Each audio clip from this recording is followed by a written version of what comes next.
अस्सलामु अलैकुम वरहमतुल्लाहि वबरकातुहू। एम बाबू तनोली आपने देखने सुनने चाहने वालों के सामने एक मरतबा फिर हाजिर है।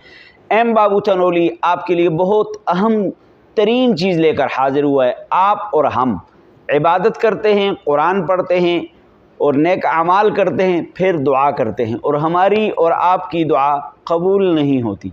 क्या आपको पता है कबूल क्यों नहीं होती? हदीस के अंदर आता है, अहादीस कसीरा मौजूद हैं कि अगर आप दुआ करते हैं और आपका खाना पीना पहनना लिबास इस्तेमाल करना हराम है तो आपकी दुआ कबूल नहीं होगी। अगर आप चाहते हैं कि आपकी दुआ कबूल हो, हराम से बचें, आपकी आहुजारियाँ अल्लाह सुने, हराम से बचें, आपकी मुरादें पूरी हों, हराम से बचें, आप जो भी अल्लाह से मांगते हैं अल्लाह अता करे, हराम से बचें। तो हराम से बचना दुआ की कबूलियत की अहम तरीन शर्त है। उम्मीद है कि आपको समझ आ गई होगी। अस्सलामु अलैकुम।